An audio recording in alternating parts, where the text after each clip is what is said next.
Magandang gabi mga ka-Real Talk.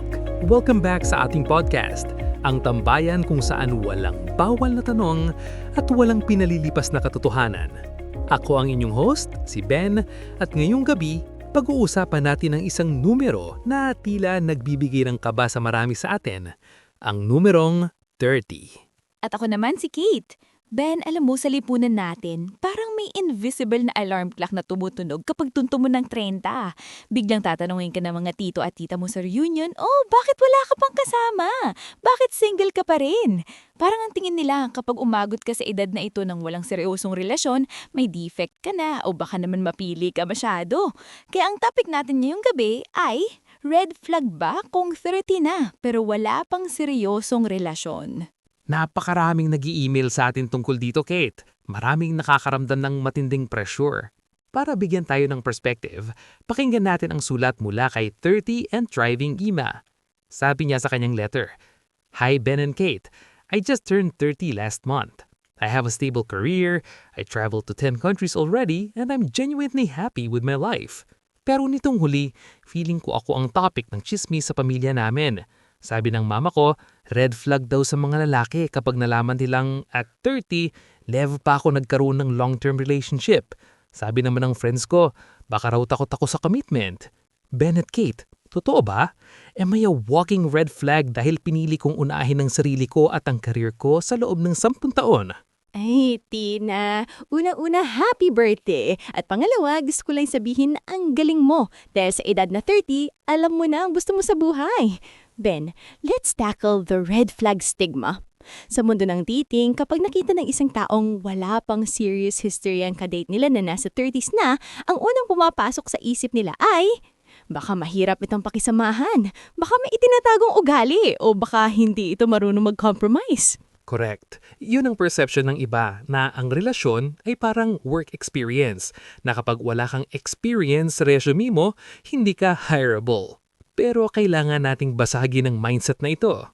Being single at 30 without a past serious relationship is not a red flag. In fact, for some, it can be a green flag. Bakit? Kasi ibig sabihin, hindi ka pumasok sa mga relasyon dahil lang sa pressure o dahil lang sa takot kang mag-isa. It shows high standards and a strong sense of self. I agree, Ben. Maraming taong nasa seryosong relasyon bago mag-30 pero hindi naman sila masaya o kaya naman ay pumasok sila sa relasyon para lang may masabing taken sila. Ang tawag ko dyan ay serial dating out of insecurity. Si Tina, she chose growth. She chose to travel, to build her career, and to know herself. Kapag pumasok na si Tina sa isang relasyon na yon, mas handa siya. Alam na niya ang boundaries niya, alam na niya ang worth niya, at hindi siya basta-basta magpapadala sa laro. Pero kailangan din nating maging real talk dito. Mayroon din mga cases kung saan ang pagiging single at 30 ay resulta ng avoidant attachment style. Ito yung mga taong kapag medyo nagiging seryoso ng usapan, biglang tumatakbo o naghahanap ng mari sa kabilang tao para lang may rason silang humiwalay. Kung ang rason mo kaya ka wala kang seryosong relasyon ay dahil takot kang masaktan o ayaw mong maging vulnerable, then that is something you need to work on. Hindi siya red flag for others, but it's a warning light for your own growth. Tama. Ang mahalaga rito ay ang intentionality. Tina, kung ang pagiging single mo ay intentional, ibig sabihin pinili mo talaga ito dahil gusto mong buuin ang sarili mo, then there's absolutely nothing wrong with that.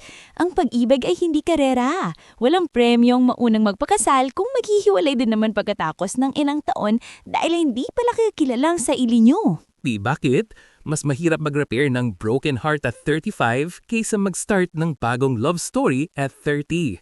Society often dictates that by 30, you should have the house, the spouse, and the mouse. Pero in today's world, 30 is the new 20. Mas marami ng options, mas marami ng paraan para ma-meet ng mga tao, at mas tanggap na ang pagiging independent. Ang tunay na red flag ay ang pumasok sa isang relasyon para lang mapatahimik ang mga kamag-anak mo. Real talk talaga yan, Ben. Sa mga lalaki naman, may double standard din, di ba? Kapag ang lalaki ay 30 at single, sasabihin bachelor o ine-enjoy ang buhay. Pero kapag babae, matandang dalaga agad ang label. We need to stop these labels. Your relationship status at any age does not define your value as a human being. Tina, keep thriving. Keep traveling.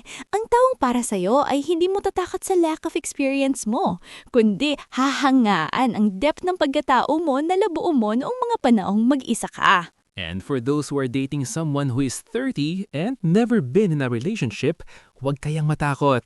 Instead of looking for a red flag, look for the quality of person.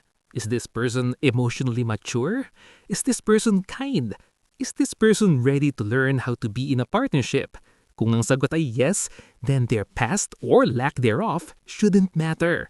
Everyone starts somewhere. Ang sarap sa pakiramdam na pag-usapan ito. To Tina and to everyone in their 30s who are still waiting for their the one, don't rush. The best things in life are worth the wait, and that includes the version of yourself that is fully ready to love and be loved. Napakagandang ending niyang, Kate. Sa lahat ng ating listeners, anong pananaw nyo? Para sa inyo ba, factor ang edad at relationship history pagdating sa seryosong commitment? O mas mahalaga ang present character ng tao? Share your thoughts with us. Email us at realtalkwithbenankate@gmail.com. Tell us your late bloomer stories or your thoughts on society's pressure. Follow us on Spotify, YouTube, and Apple Podcasts. At sa susunod nating episode, lilipat naman tayo sa usaping online dating. Ito yung stage na tapos na kayo sa puyatan sa chat at video calls at oras na for the moment of truth. Nako, exciting yan! Next time, ang pag-uusapan natin, ready na ba kaming mag-meet in person? Tatalakayin natin ng mga signs kung dapat na bang ituloy ang eyeball o kung hanggang screen na lang talaga kayo. Huwag niyang papalampasin. This has been Real Talk with Ben and Kate. Stay real, stay wise, and remember, your timeline is yours alone. Good night, everyone.